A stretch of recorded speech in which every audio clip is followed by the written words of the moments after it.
Something wasn't right. I stared at the photo in my trembling hands, trying to make sense of the gnawing feeling in my gut. The baby in the picture had my nose, my chin, but something felt off. Maybe it was the post-delivery hormones talking, but I couldn't shake the sensation that this wasn't the same child I'd held in my arms just hours ago. I'm Addison, and this should have been the happiest day of my life. Instead, I found myself sitting in my hospital bed at 3 a.m., obsessing over a hospital photo while my newborn daughter slept peacefully in the bassinet beside me. "You're being paranoid," I whispered to myself, but the doubt wouldn't leave. A soft knock interrupted my thoughts. My sister Victoria's perfectly coiffed head poked through the door, despite the late hour. "Still awake, sweetie? You should be resting." I couldn't sleep," I admitted, quickly tucking the photo under my blanket. Something about Victoria's overly concerned expression made me uneasy. She'd been hovering around the maternity ward all day, insisting on helping with everything from diaper changes to photos. "Where's Ezra?" Victoria perched on the edge of my bed, her designer perfume overwhelming the sterile hospital smell. "He went home to shower and grab some supplies." I glanced at my sleeping daughter, that protective instinct surging again. "You're here late." Victoria's smile didn't quite reach her eyes. "Just checking on my favorite sister and niece. The night nurse let me in. We got chatting earlier." My stomach clenched. Victoria had always been the perfect one, the sister who had everything figured out. Except for one thing, she couldn't have children of her own. The doctors had confirmed it years ago. "You should go home," I said firmly. "Visiting hours are over." "Don't be silly. Family is different." She reached for the baby, but I shifted slightly, blocking her path. Something flickered across her face. Anger? Frustration? The night nurse, Shanice, saved me by walking in. "Time for vitals, Mama." "Oh, hello again, Miss Thornton. I'm afraid you'll need to leave now." Victoria's smile turned brittle.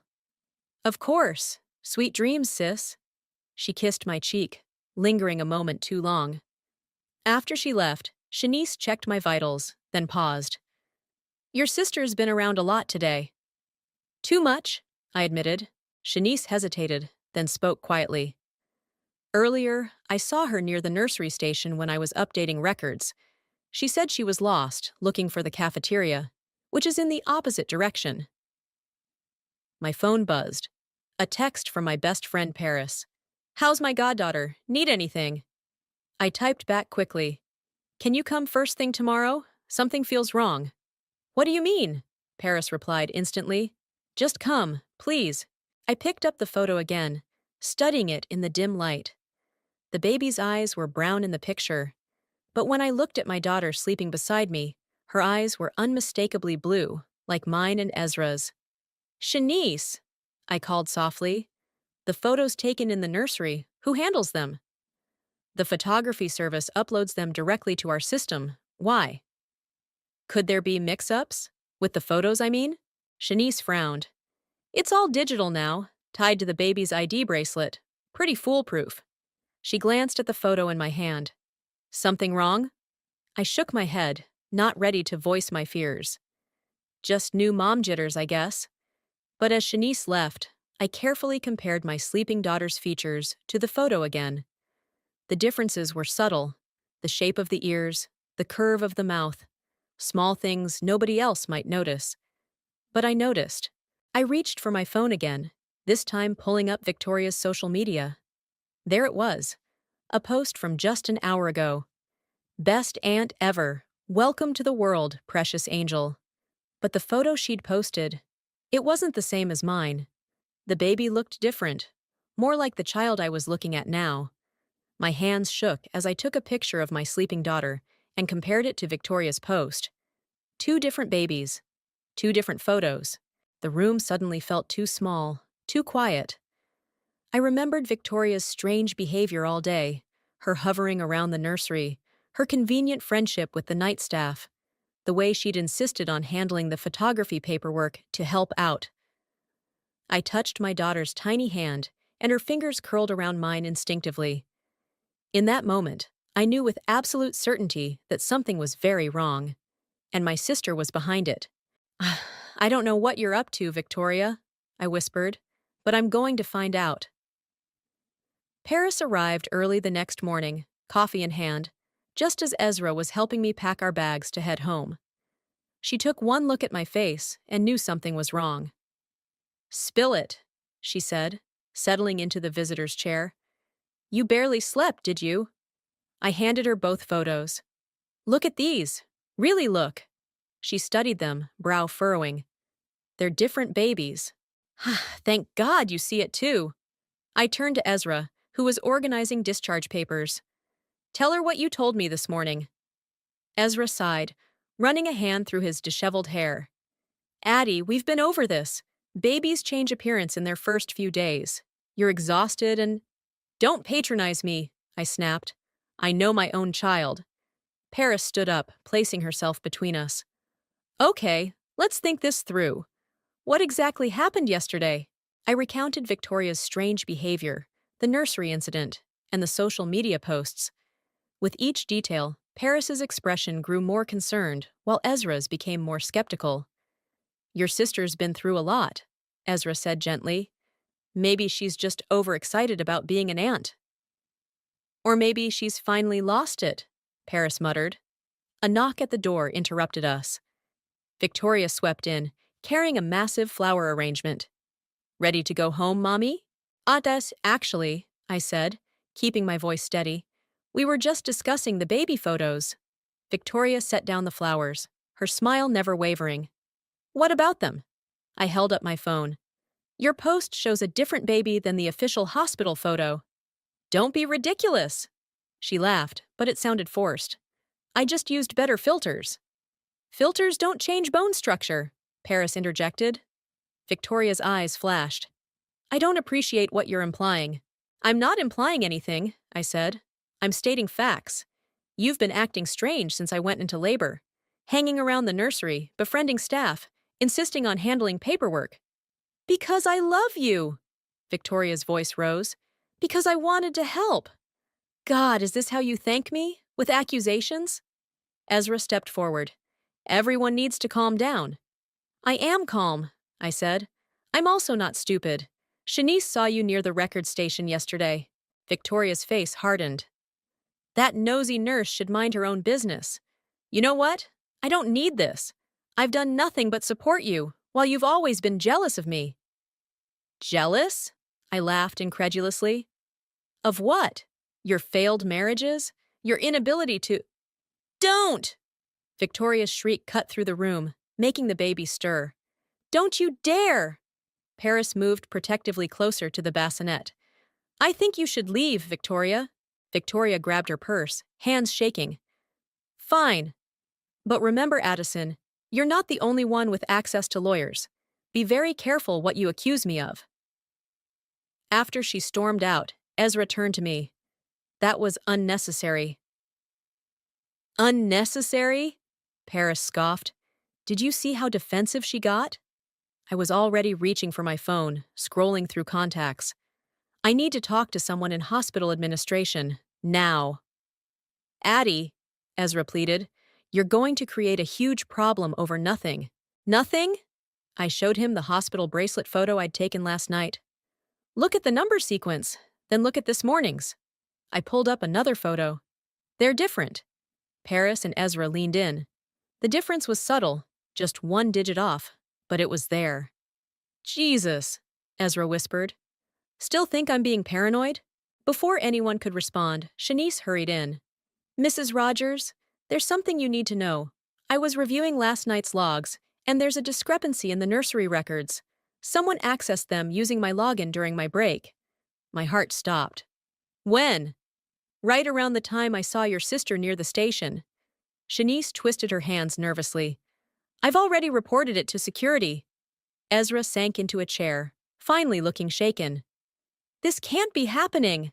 Oh, it's happening, I said, pulling out my laptop. And I'm not leaving this hospital until I know exactly what Victoria did. Paris squeezed my shoulder. What do you need? First, I need Turner's number. He's that lawyer friend of my mom's. And then? Ezra asked quietly. I looked at my sleeping daughter, fierce protection surging through me. Then we find out what other lies my sister's been telling. Because this is just the beginning. The room fell silent, except for the soft beeping of monitors and my daughter's gentle breathing. In that moment, I knew nothing would ever be the same. But I was ready for war. Turner's office smelled like old leather and coffee. He studied the hospital documents spread across his desk, occasionally adjusting his wire-rimmed glasses. "This is serious, Addison," he said finally. "Tampering with medical records is a felony." "I know."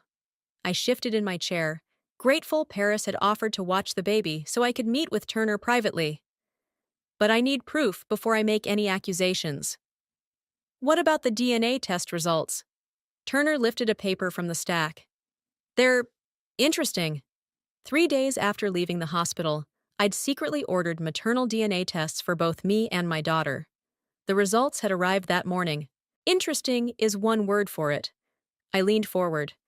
How is it possible that my daughter and I share different maternal genetic markers than Victoria? Turner removed his glasses. "There are several possibilities, the most likely being that we're not full sisters." The words felt strange in my mouth. "But that's impossible. Your mother might have some explaining to do." Turner pulled out another document. "I did some digging. There are inconsistencies in both your birth records." A knock interrupted us. Shanice entered, still in her scrubs. "Sorry I'm late. My shift just ended." "Thank you for coming," Turner said, gesturing to a chair. "Can you walk us through what you witnessed that night?" Shanice nodded. "I was doing my rounds when I saw Victoria at the nurse's station.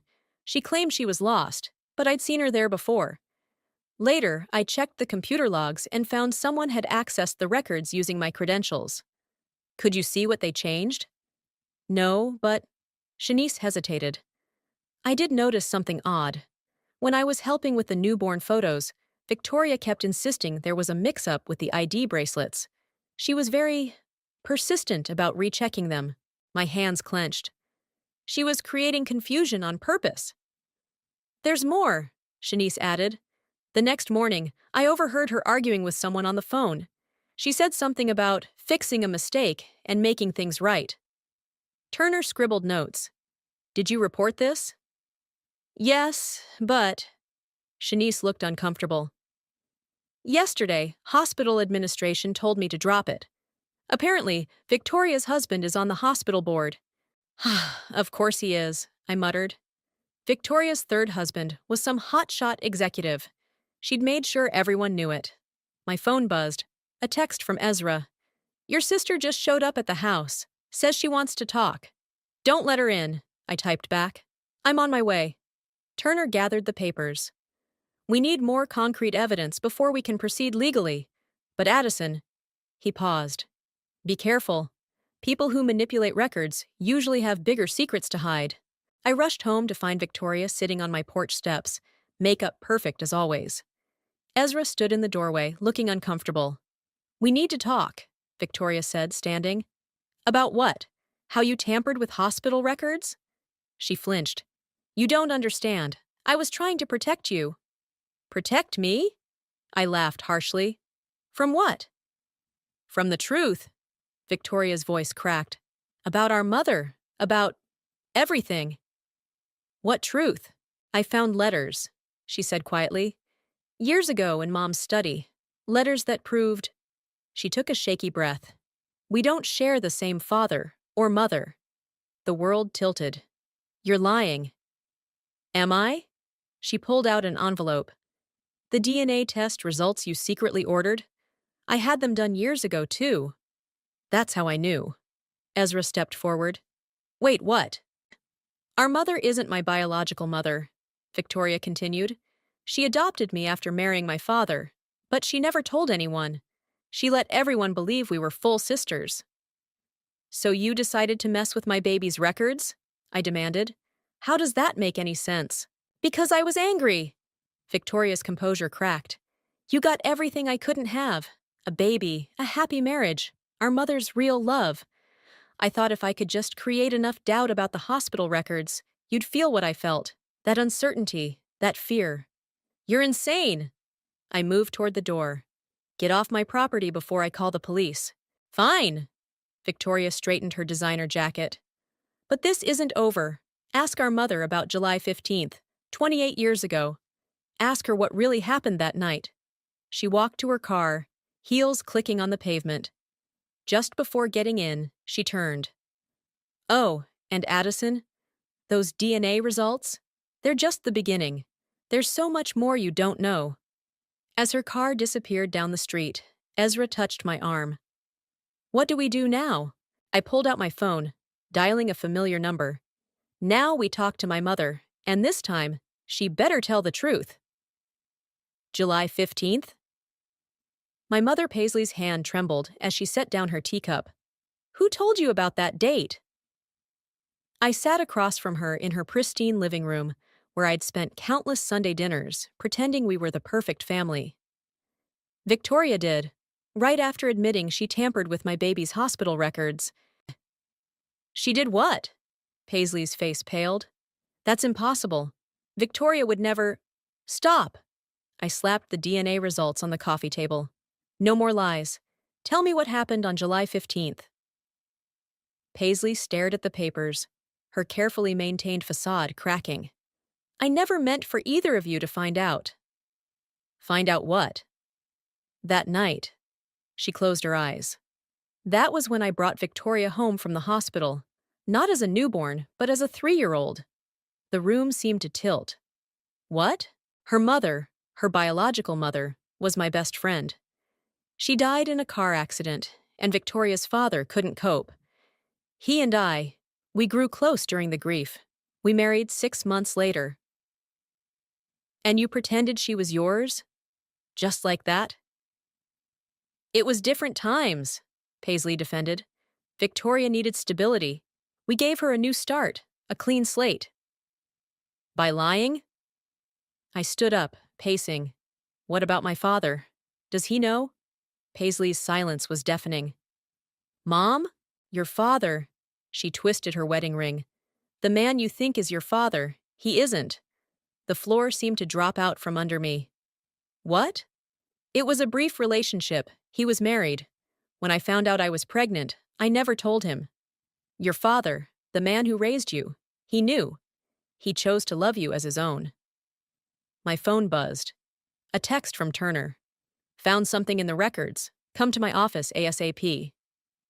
I have to go, I said, gathering my things. Addison, please.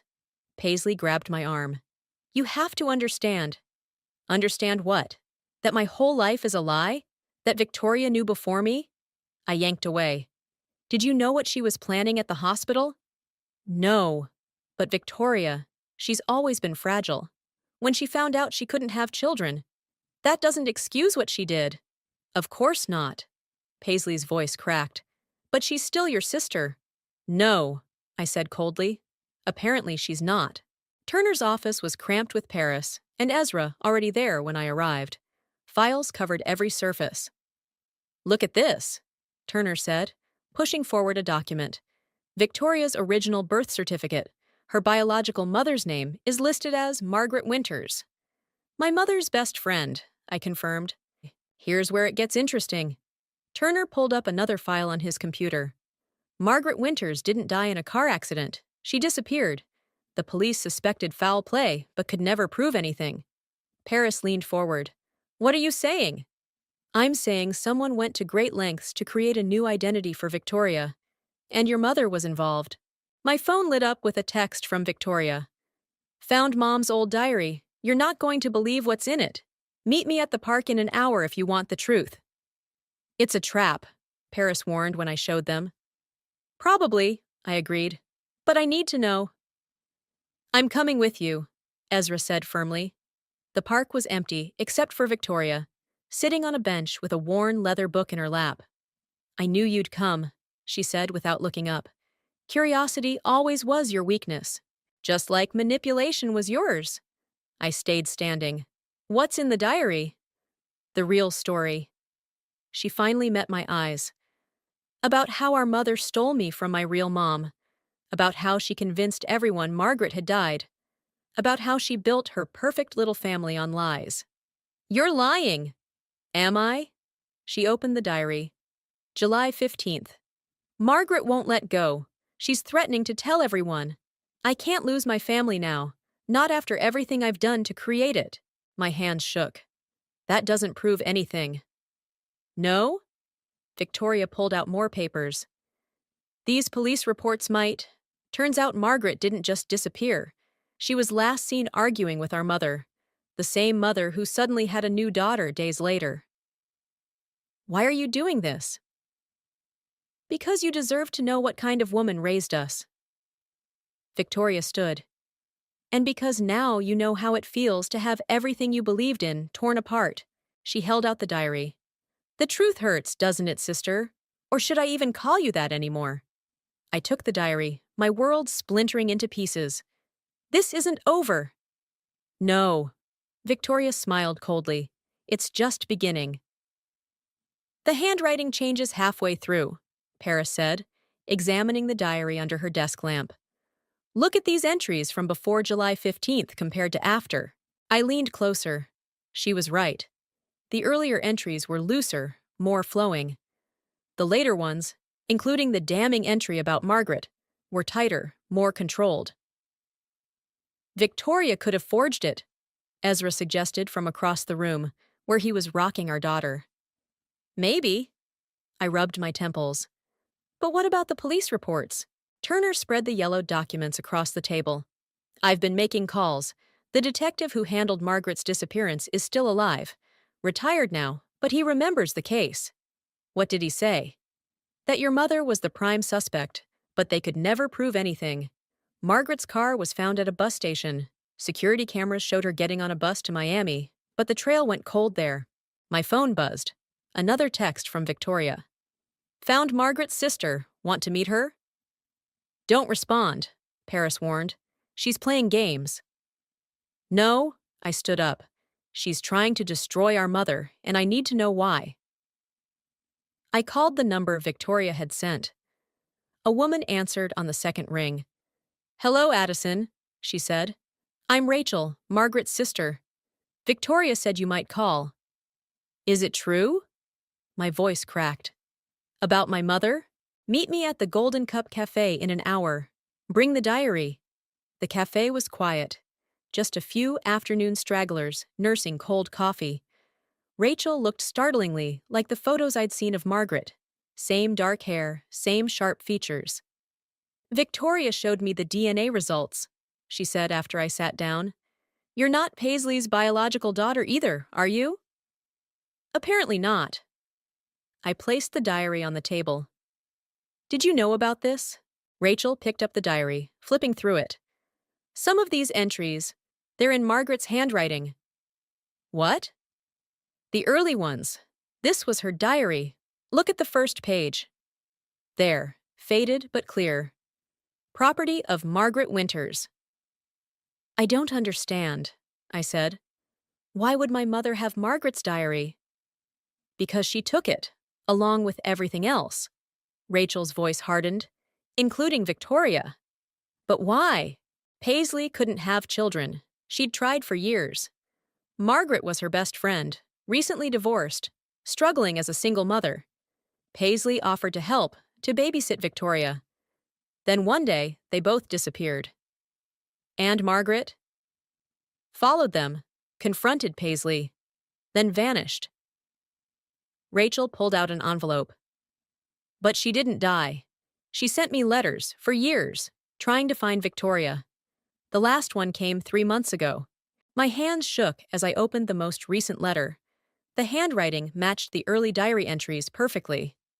She's alive? Was. She passed away last month. Cancer. Her last wish was for Victoria to know the truth. Rachel paused. What I don't understand is you. Where do you fit in? I don't know. I thought of Victoria's words. The truth hurts, doesn't it? But I'm going to find out. My phone lit up. Ezra. Your mother's here. She's hysterical. Says Victoria threatened to go to the police. I have to go, I told Rachel, but I need copies of those letters. Take them. She pushed the envelope across the table. But be careful. Paisley's already destroyed one family. Don't let her destroy yours too. I found my mother pacing my living room, mascara streaked down her face. Victoria's lost her mind, she said when she saw me. She's threatening to tell everyone about Margaret, about the adoption. You mean the kidnapping? I held up the diary. Margaret's diary? Paisley froze. Where did you get that? From her sister. Rachel says hello, by the way. You don't understand. Then explain it, I shouted. Explain why you stole your best friend's child. Explain why you lied about my father. Explain why my entire life is built on your lies. Because I had nothing, Paisley screamed back. I couldn't have children. My husband was leaving me. Margaret had everything I wanted. A beautiful daughter, a fresh start.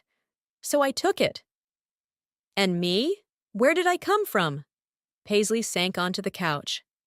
A mistake. An affair with a married man. When I found out I was pregnant, it was like a miracle. I finally had what I wanted. 2 perfect daughters. Built on perfect lies. Victoria's voice came from the doorway. We hadn't heard her come in. Should we tell her the rest, Mother? About what really happened to Margaret that night? Paisley's face went white. Victoria, please. No more secrets, Victoria said coldly. It's time for the whole truth. Tell them what happened at the bus station, Victoria demanded, her voice shaking. Tell them what you did to my real mother. Paisley clutched her designer handbag like a shield. I never meant the truth. Victoria slammed her hand on the coffee table, making us all jump. Or I will. She followed us, Paisley whispered. Margaret. She tracked us to the bus station, said she'd call the police, tell them I'd kidnapped you. She looked at Victoria. I couldn't let that happen. So what did you do? I asked, though part of me didn't want to know. I had sleeping pills. I put them in her coffee while we talked. Told her I'd bring you to say goodbye. But instead, Paisley's voice cracked. Instead, I put her on that bus to Miami. Made sure she was seen on the cameras. Then I drove her car to a storage facility 2 states away. Where you kept her until the pills wore off, Victoria finished. Locked in that storage unit for 3 days. My hand flew to my mouth. Oh my God. When I let her out, Paisley continued, I told her if she ever came back, I'd tell everyone she'd abandoned her daughter. That she was an unfit mother. I had documents. Forged, but convincing. No one would believe her over me, the respected doctor's wife. You monster, Victoria breathed. You destroyed her life. I gave you a better one. Paisley stood up. Private schools, luxury vacations, everything she couldn't provide. She was my mother. And what about me? I cut in. Was my father really married, or was that another lie? Paisley wouldn't meet my eyes. He was my doctor, during my fertility treatments. The room spun. My father is your fertility doctor? Was, Victoria said. He died last year, never knowing he had a daughter. How long have you known all this? I demanded. Since I found the storage unit receipt in Mom's old papers. I tracked down Margaret last month, but she was already sick. Too sick to fight anymore. Victoria's eyes filled with tears. She died thinking I didn't want her. Ezra, who'd been silent until now, spoke up. Is that why you tried to take our baby? Revenge? Victoria laughed bitterly. I wanted Addison to feel what my mother felt. That panic, that helplessness. But I couldn't go through with it. In the end, I just switched some photos, created doubt. Like mother, like daughter, right? She glared at Paisley. I did it for love, Paisley pleaded. No, I said. You did it for control, and now you've lost everything. My phone buzzed. Turner. Police want to talk to all of you. Margaret's sister filed charges. Rachel called the police? Paisley went pale. Of course she did, Victoria said. Did you think you'd get away with it forever? Paisley grabbed her purse. You can't prove anything. It was 30 years ago. Except Margaret wrote everything down. Victoria pulled out a stack of letters. Every detail, every threat, every manipulation. And now the police have copies. Red and blue lights flashed outside my window. Car doors slammed. I loved you both, Paisley whispered. Everything I did. Save it for your lawyer, Victoria cut her off as officers entered the room. I watched them lead my mother away, reading her rights. Victoria stood rigid, tears streaming down her face. I'm sorry, I said softly. About everything. Me too. She wiped her eyes.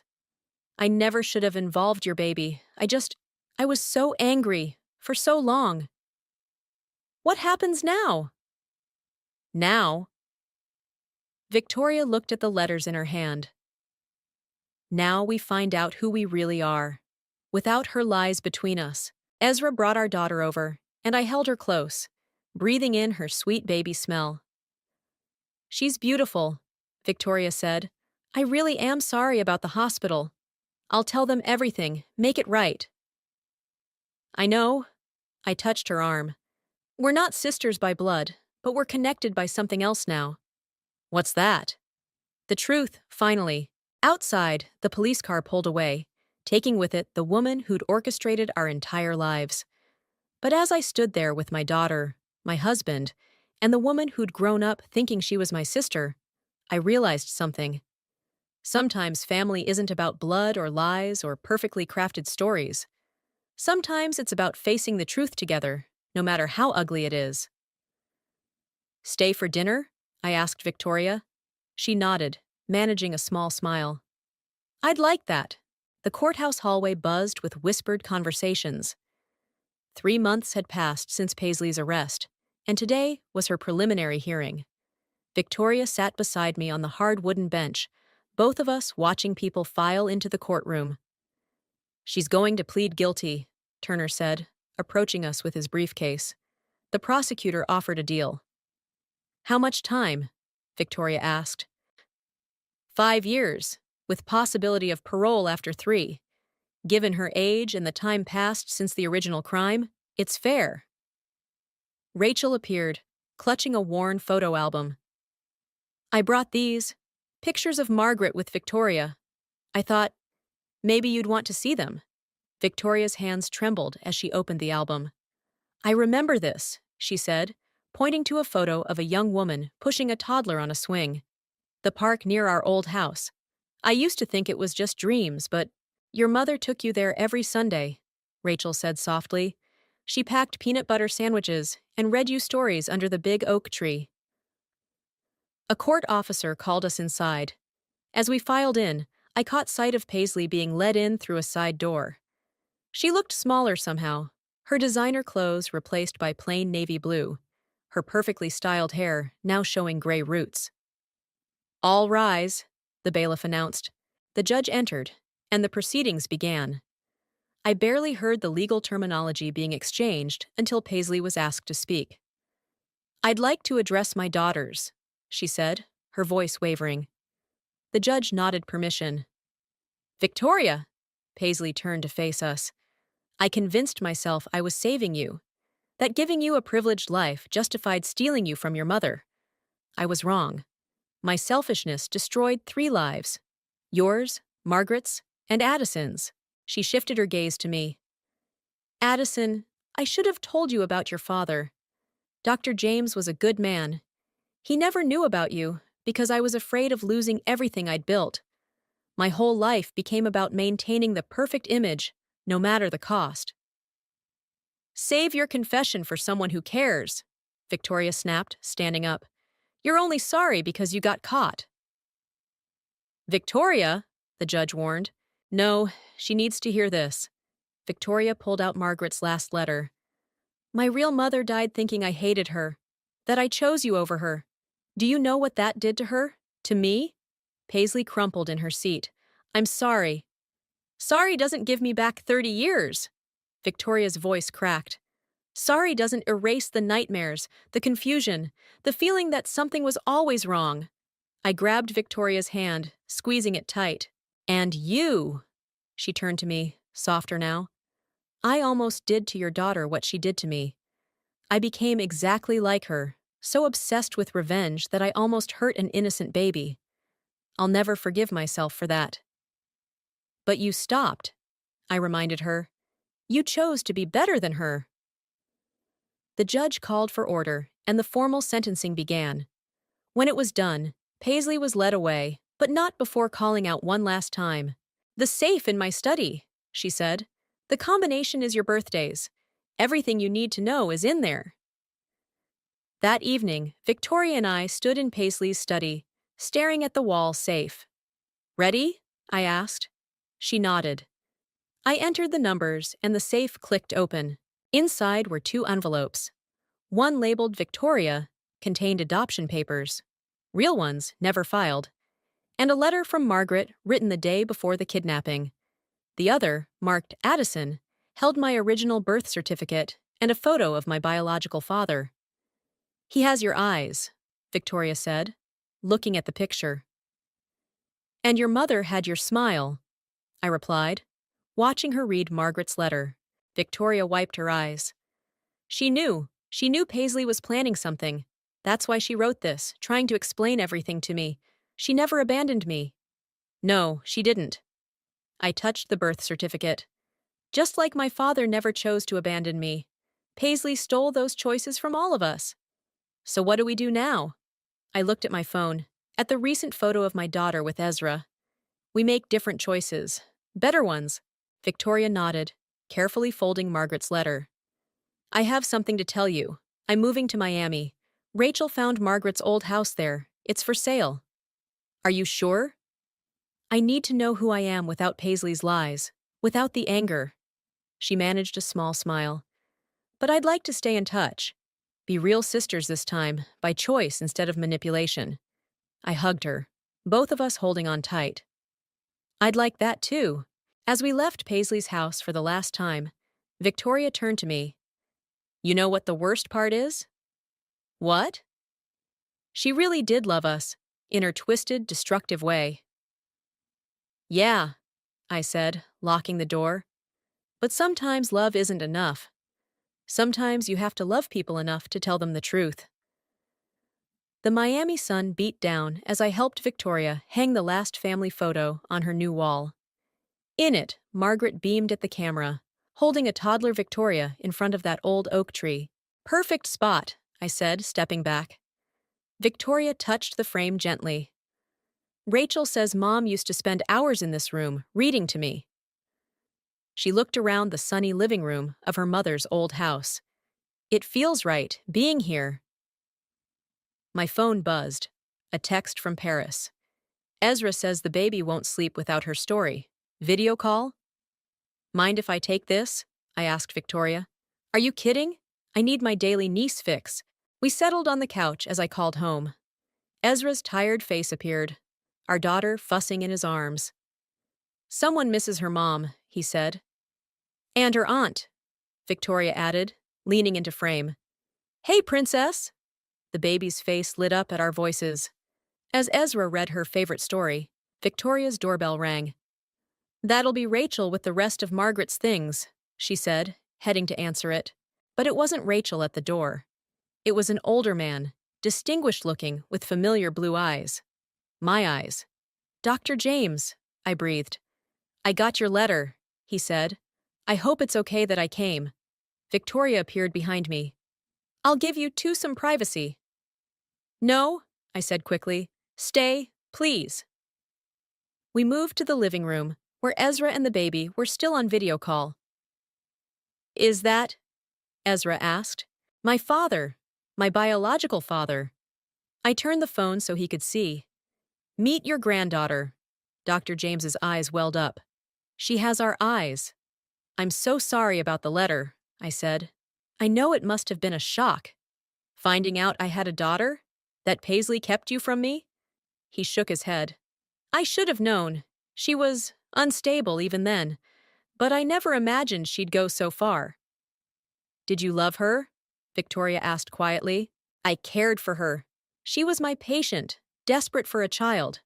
I broke every ethical code by getting involved. When she stopped coming to appointments, I assumed she'd moved on. He looked at me. If I had known. You didn't know, I said firmly. Just like Margaret didn't know what Paisley would do to Victoria. One person's lies destroyed so many lives. But not anymore, Victoria said. That's why I bought this house. To reclaim what was stolen, not just from me, but from my mother. And now you two can build something new. Something real? Dr. James pulled out an old photo. I found this in my records. The day Paisley first came to my clinic. I never connected it until I got your letter, but look. In the photo, a much younger Paisley sat in a waiting room. Behind her, barely visible, was a woman with a small child, Margaret and Victoria. They were there the same day, I realized. The day it all started, Victoria said, when Paisley saw what she wanted and decided to take it. But that's not how family works, I said, looking at my father, then at Victoria, then at my daughter on the screen. Real family is built on truth, not lies. On choice, not control. Dr. James cleared his throat. I know I can't make up for lost time, but if you're willing, I'd like to try. To be part of your life and my granddaughter's. Ah, I'd like that, I smiled. We can start now. Stay for dinner? Victoria makes amazing lasagna. Margaret's recipe, Victoria added. Rachel found her old cookbook. As Victoria headed to the kitchen, I showed Dr. James, Dad, around the house, pointing out the photos, sharing stories. Ezra kept the video call going, letting the baby babble at her newfound grandfather. Later, as we sat around Victoria's dining table, I looked at these people brought together by both tragedy and healing. My sister by choice, rebuilding her life in her mother's home. My biological father, tentatively stepping into his role as parent and grandparent.